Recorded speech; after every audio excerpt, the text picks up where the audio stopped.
Hello and welcome to the Art of Texture Blending. My name is Jason Odell. I'm a photographer in Colorado Springs, Colorado, and you can find me online at luminescentphoto.com.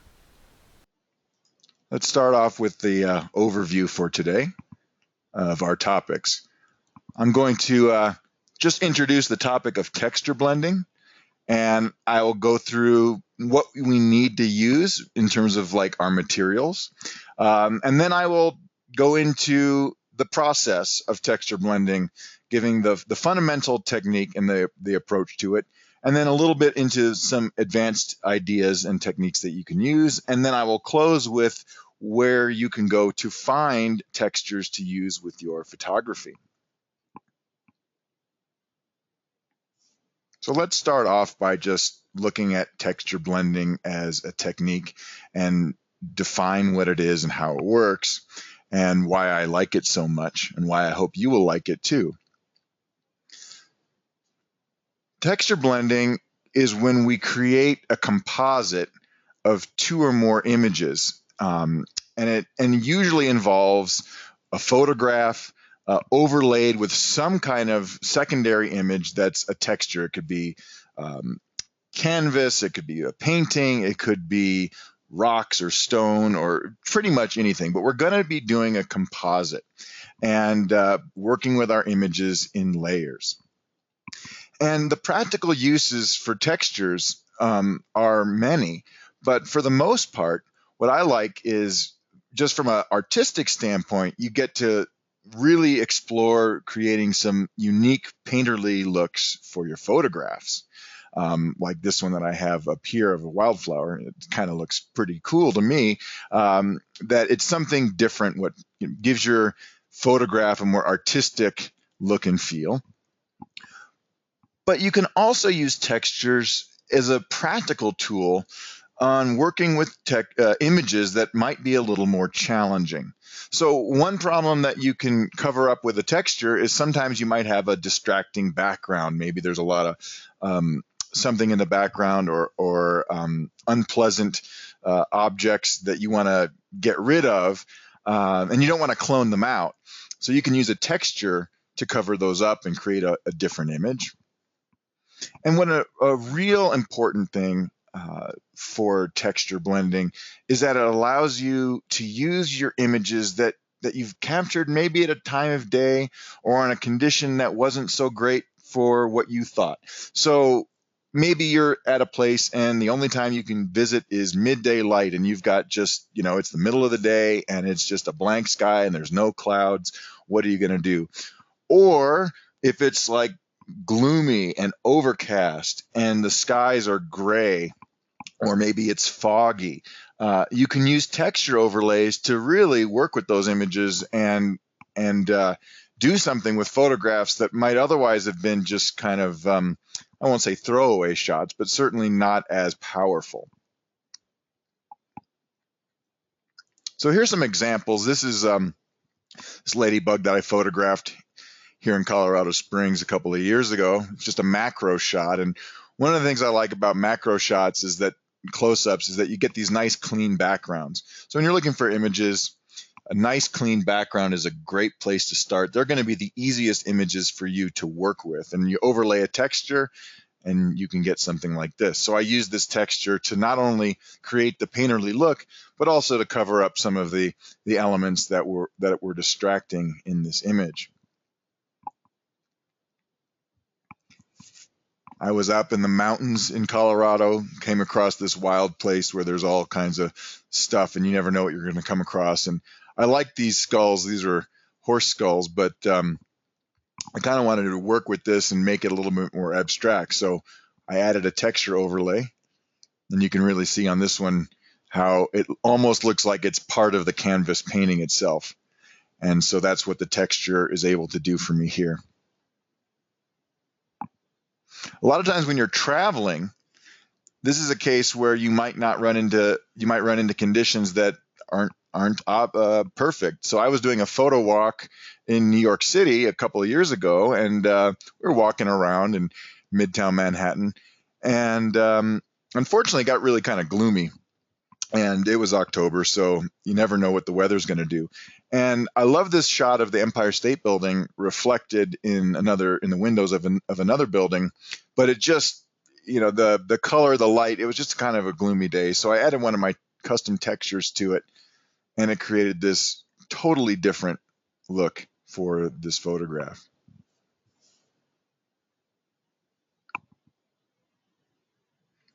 Same thing in Chicago. Now, I didn't have an overcast day.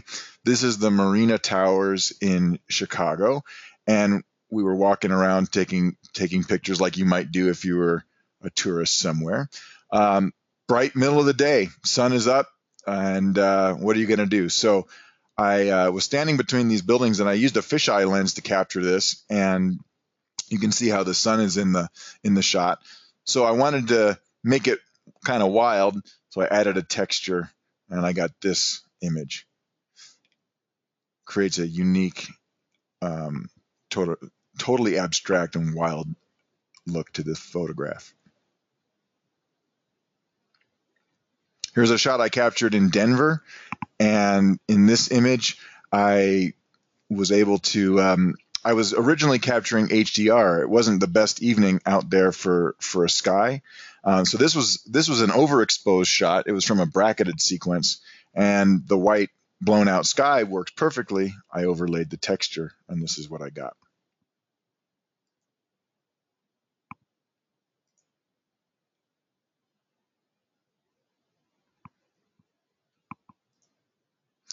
Another travel photo. Last October, I was in Dublin. I was in Ireland, and this is a church in Dublin. And if you go to Ireland or a lot of the places in Europe, a lot of times you get kind of gloomy and overcast skies. It's not always picture perfect. So what do? I'm not going to be back there again. I wanted to take a picture. I wanted to make it unique. Well, I added a texture, and I got this look on it. So those are the things you can do with, that's the concept of textures. And I really find that having them in your arsenal and knowing that you can do it is, and work with the technique is a really good, just piece of knowledge to have. I call it part of your digital camera bag. It's knowing what you can do with your shots after the fact. So instead of passing up photographs that you might not want to take because they're not ideal conditions for your subject, you can work with them in other creative and artistic ways.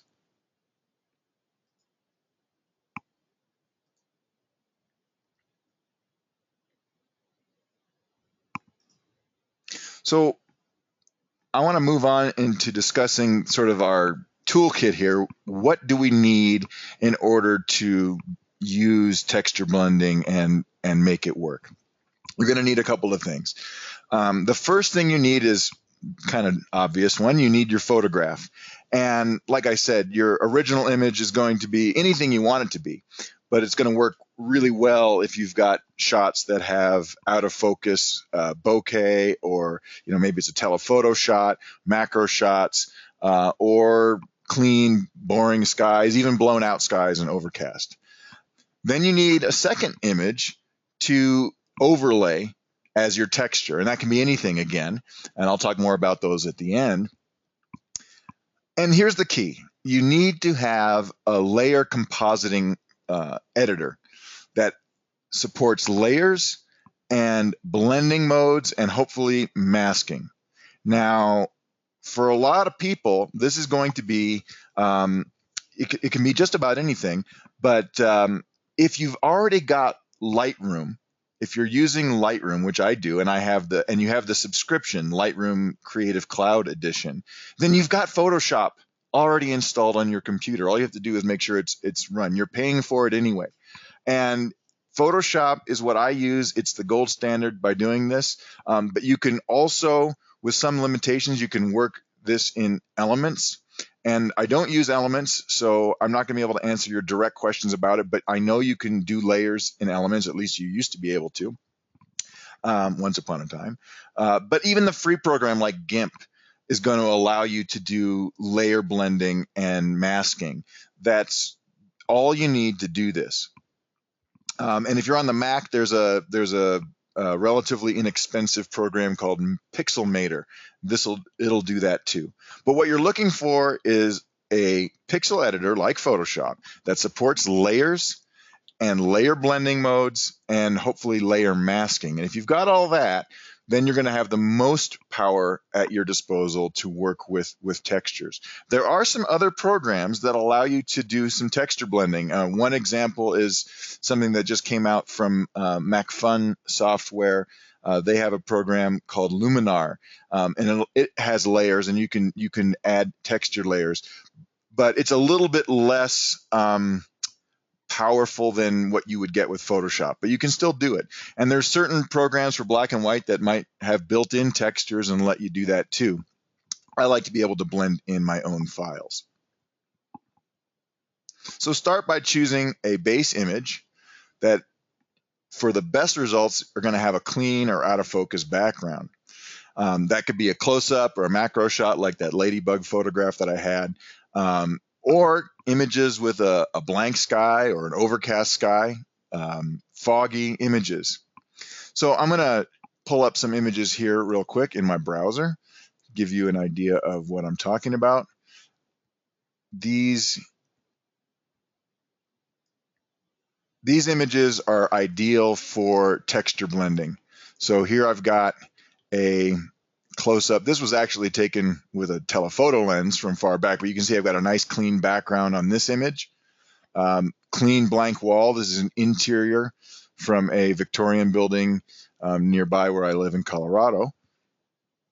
This is the Paris Hotel in Las Vegas, but really cloudy day, so it works again perfectly for the kinds of shots that you might overlay a texture on.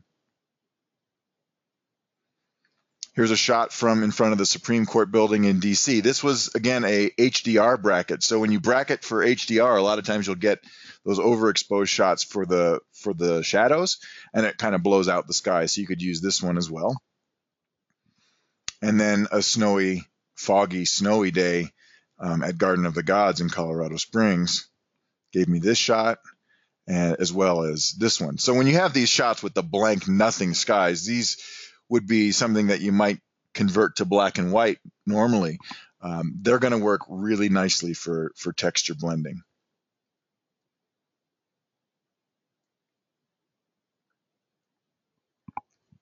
So what do? This is where I'm going to walk you through the steps, the basics of how to do it. And then from there, we'll explore some of the techniques.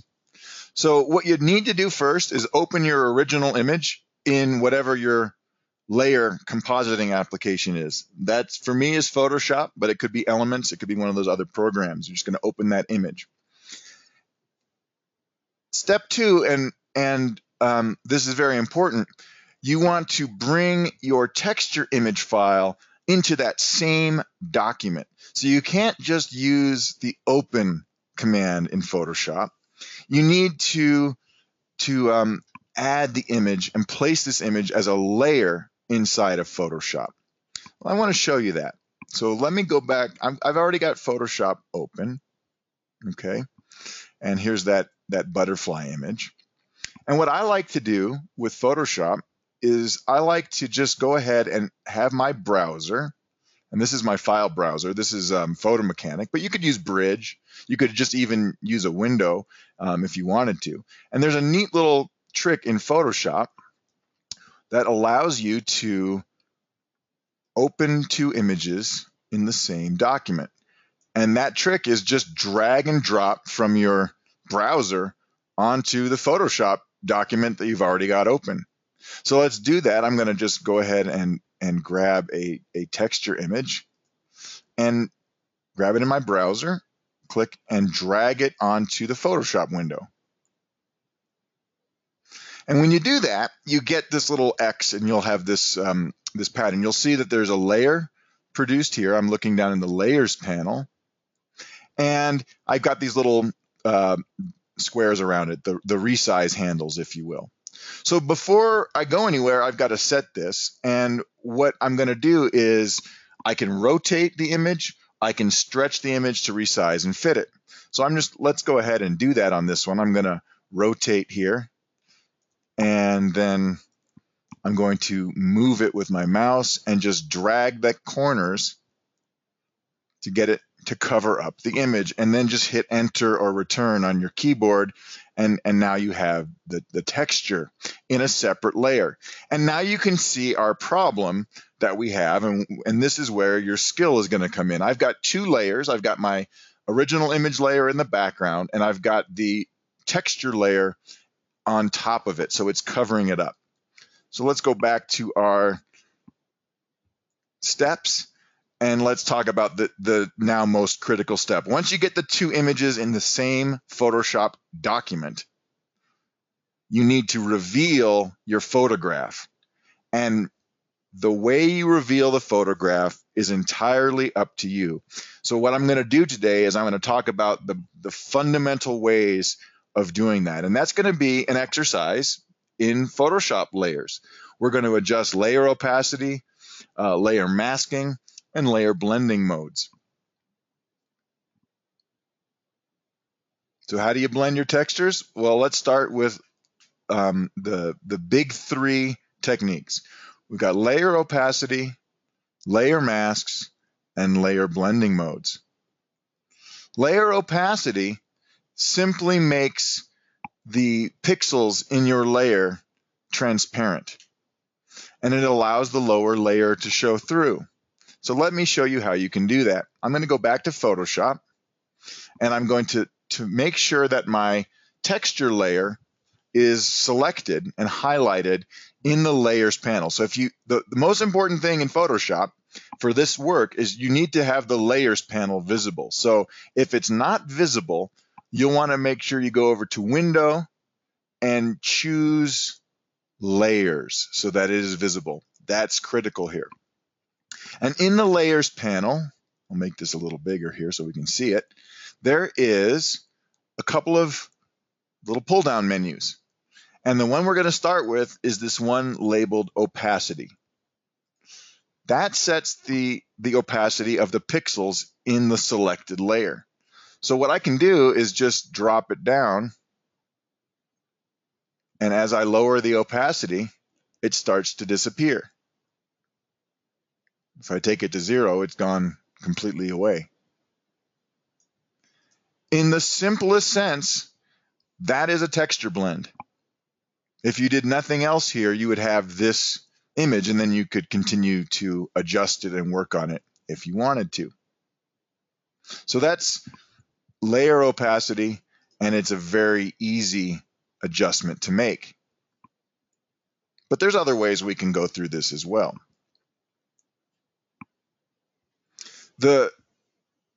What if you don't want to have the entire layer opaque and just the opacity on the entire layer? What if you just wanted to make certain areas darker or lighter than others and allow your image to show through? For that, we're going to use a technique called layer masking.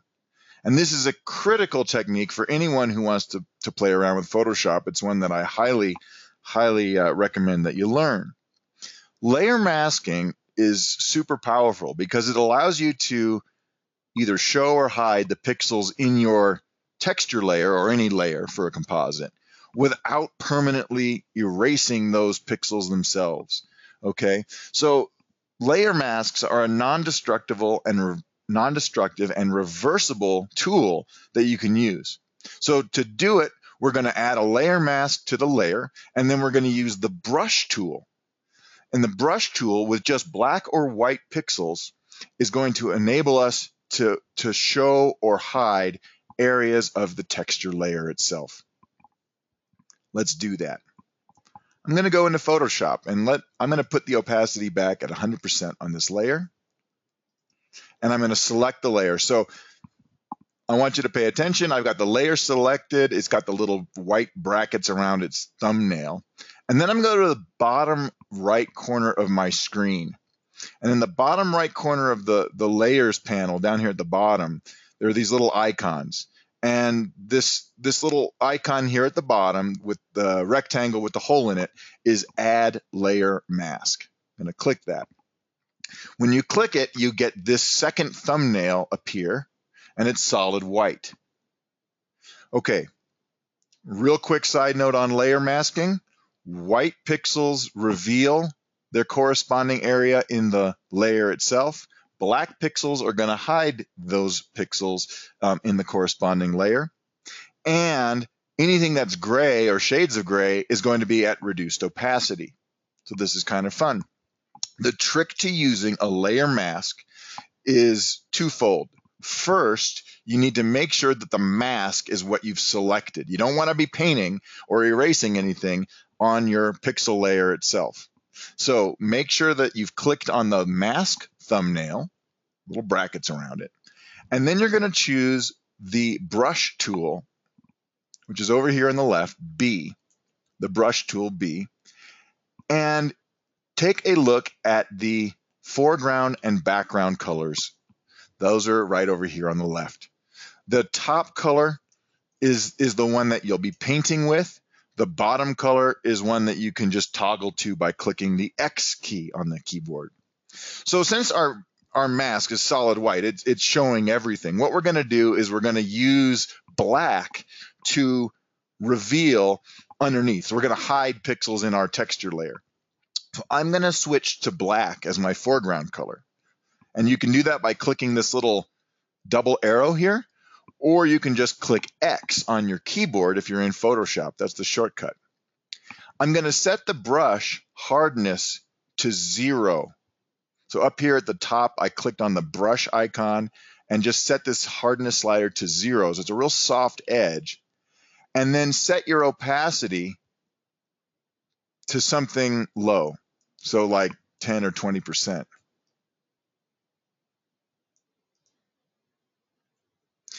Once I do that, again, just double check to make sure you got your little brackets around your thumbnail, your layer mask.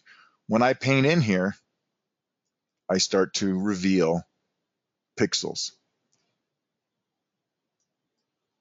And if I just continue to paint brush strokes, it builds up stronger and stronger. And what you can see is what I'm doing over here in my thumbnail. Now I've got some black blobs in there. If I hit Option and click on that, you can see what my mask looks like.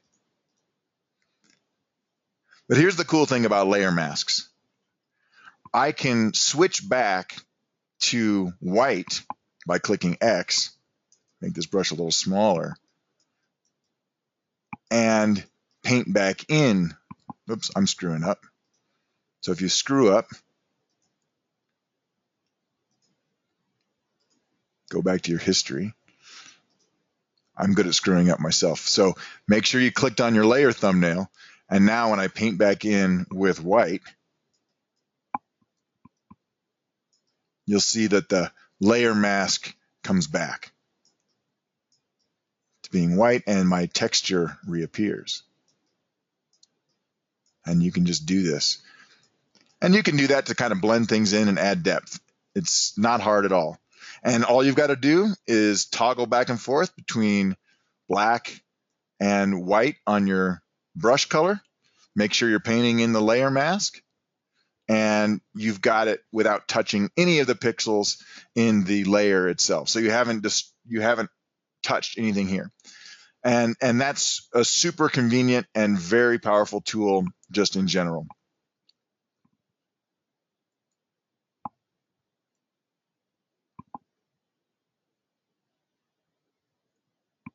The third and final way of blending things together is to use a feature in Photoshop called layer blending modes.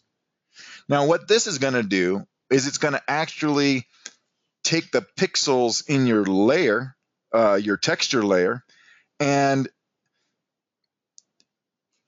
mathematically combine them, their RGB values, with the pixel in the image layer beneath it. And I know that sounds kind of complicated, but the bottom line is that it's going to make your texture layer semi-transparent, and it's going to combine its pixels with the pixels in your image, resulting in a unique look and a unique composite. And there are lots of different blending modes to choose from. You can pick different modes, and which one works best is really up to you, because it's going to depend on the image, it's going to depend on your texture and what you're combining. But the ones that I like to use are normal, which I've already showed you. That's just the default. Multiply, overlay, soft light, hard light, and sometimes I'll use screen.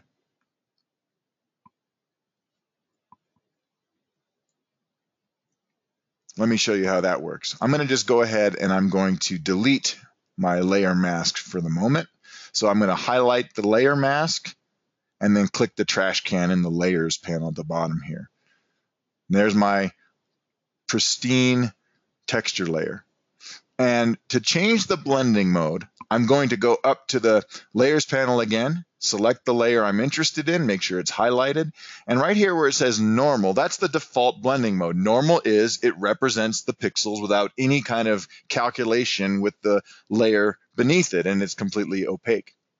Let's just change it to multiply.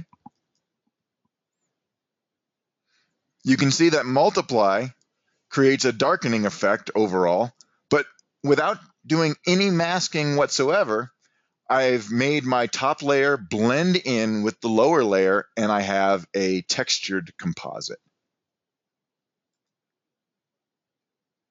Here's overlay. Here's soft light. Here's hard light. And here is screen. Now what you can see for each of these is that you get a different look. And now we can start getting into more interesting texture blending modes. So let's just put this back to multiply.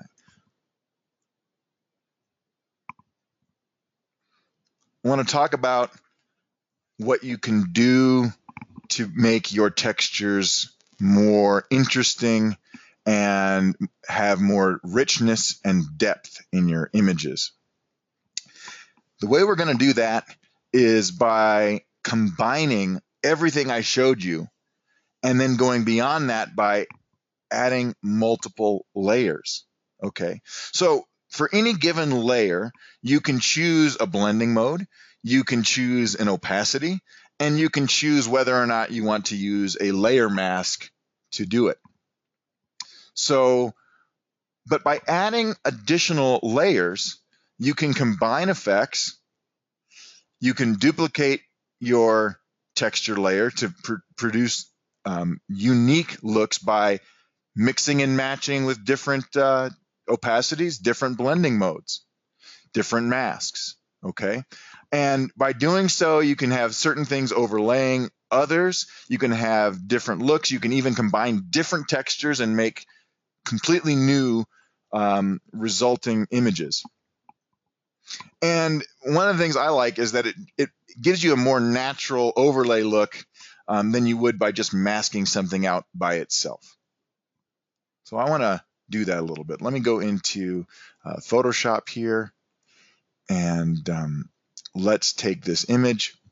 And let's just say I have this image, and I'm going to go put it back to normal, and I'm going to lower my opacity a little bit.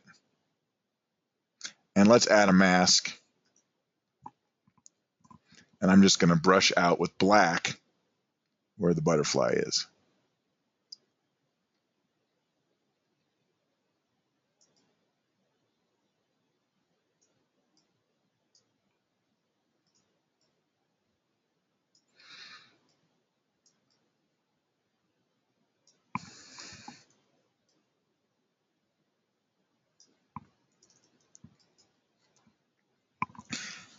The challenge with the mask is that when I use layer masking, a lot of times, it's really hard with your brush to make really good selections. And if you're a master at Photoshop selection tools, you can play with those, but I find brushing tends to be the way to go.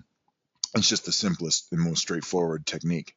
So what I can do now is let's blend in on top of this a copy of our layer. So I'm going to right click in the layers panel right here and choose duplicate layer. Now I'll get this little dialog box. Okay, now it duplicated everything, including the mask. So let's go ahead. I'm going to select this mask and I'm going to just delete it. So highlight the mask, click the trash can, and now we'll change the blending mode to soft light or overlay. Lower the opacity a little bit. And what this does is that it enables me to have a texture on top of my other texture, including on top of my subject. But because I'm using a different blending mode, I don't need to mask it for it to appear. And then with iterations, I can combine different looks or different layers and get different effects. Go back, I can polish off things with my brush if I really feel the need to. I can go back to my layer mask anytime, switch to my white brush, brush this in a little bit, sort of clean up that edge.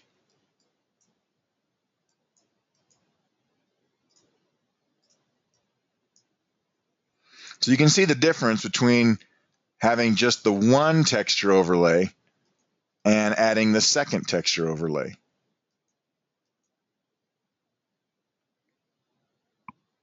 And you can just have fun with these.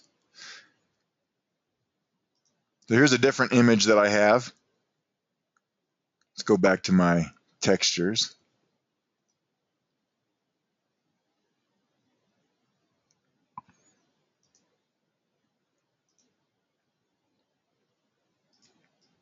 Drag one of these on here.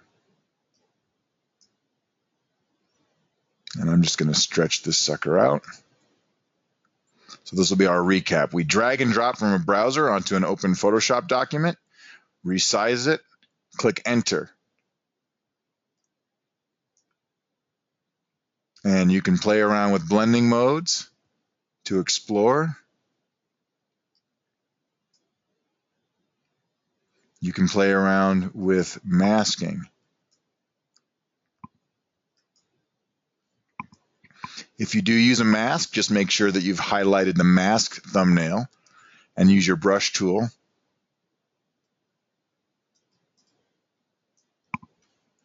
And I like to set the opacity pretty low, like 10% even, and just kind of build up the effects.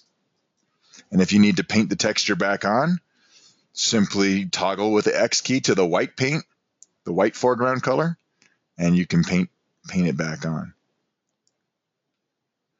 And then let's have some fun. I'm going to go back to my browser here, find a different texture.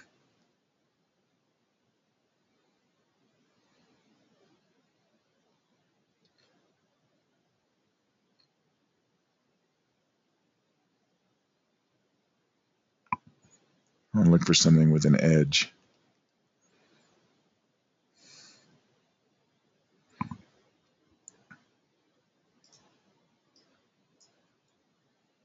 We'll put this one on.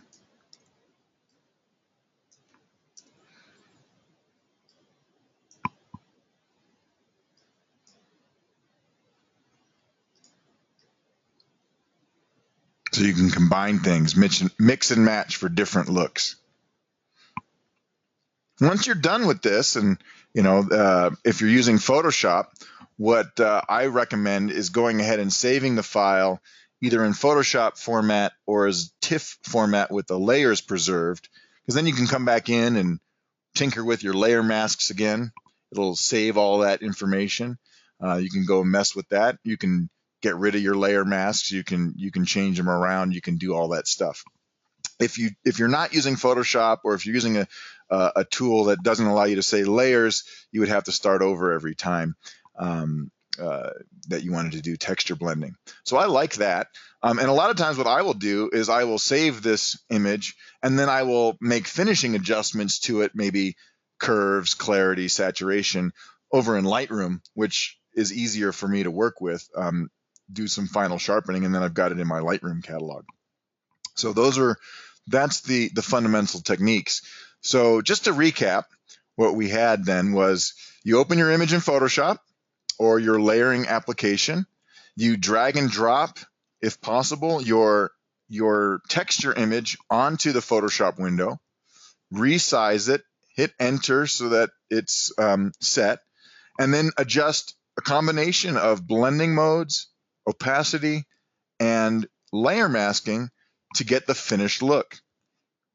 And like I said, the possibilities are really quite endless here. I mean, you can just kind of mix and match anything for the kind of look that you want.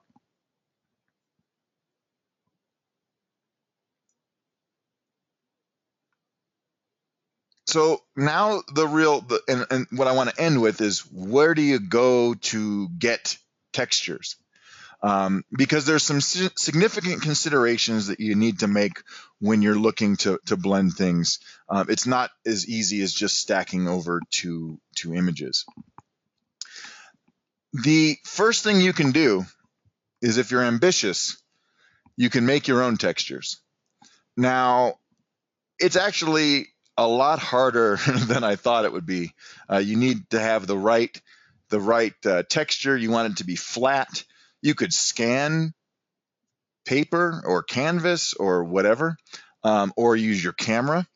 But you're going to want to avoid any situation where it looks like you've got lens distortion or curvature of field in your image, because that's going to be applied to your composite. And the other thing you want to make sure when you're doing textures is that you really need to get at least 3,000 or more pixels on the long side. And you probably watched when I was putting these textures into Photoshop that I had to resize them. I was stretching them a little bit. Depending on the resolution of your camera that you're using, a DSLR today is going to be able of capturing, in some cases 24 or 36 megapixel images. So you want a sufficient resolution in these JPEG files that you're going to use for textures, so that if you do resize them, you're not going to see significant or any obvious evidence of pixelation artifacts. That would be a real problem. It would just lend itself to being low quality. So you can do that. It's hard. The other thing you can do is look for textures out there in the real world. They come in two flavors. You can search for free ones, of which I have yet to find a whole lot of really good ones. They're there, but a lot of times you'll find files that are just way too low resolution, or just aren't well done, or not good scans. They're just not good images. But if you try hard enough, you can spend a day looking for them. But again, you got to look for those images that are going to have very high resolution. And most of the stuff that I found online just doesn't have the necessary pixel resolution. Again, we're looking for those 3,000 or more pixels on the long side to really be a good file. So we're talking 6 megapixels or higher. Otherwise, they're just not going to scale well. So a couple of different options that you can do. The other thing, and this is what I do, is I go out and I buy my textures. And I've purchased a whole bunch of textures over the years, and they're not cheap. They're not super expensive. But I've recently released my own texture set. Now, these I made. I commissioned an artist to hand paint 25 of these images, and these were some of the ones that I was using in the class. They're available from my website. It's a big file download, and I scaled these to be 6,000 pixels on the longest side. So you've got plenty of resolution to use them. And if you're interested in them, as a thanks for participating in the webinar today, you can use this discount code abstract15, and you'll save 15% off of the download. It just comes in a big zip file. These are JPEG files, and what you want to do is just save the JPEGs onto your computer, put them in a folder somewhere, and then just drag and drop them from, say, Bridge or Photomechanic or another file browser onto your Photoshop window. The other textures that I use, and these are ones that I buy, are from a company called Flypaper Textures. They're in New Zealand, I believe. They're really nice. Lots of photographic textures, some of the ones that I use today. These are a little more expensive, but they're very good. and they're a little more subtle. They are very fine detailed textures. So they work nicely when you've got blank areas to overlay. Most of them do not have extreme brush strokes, although some of them certainly do. And they tend to be 4,000 pixels or more. And if you're interested in those, I can provide a discount code. There's a discount code on my website. Just go under discounts and you can find a small discount from them.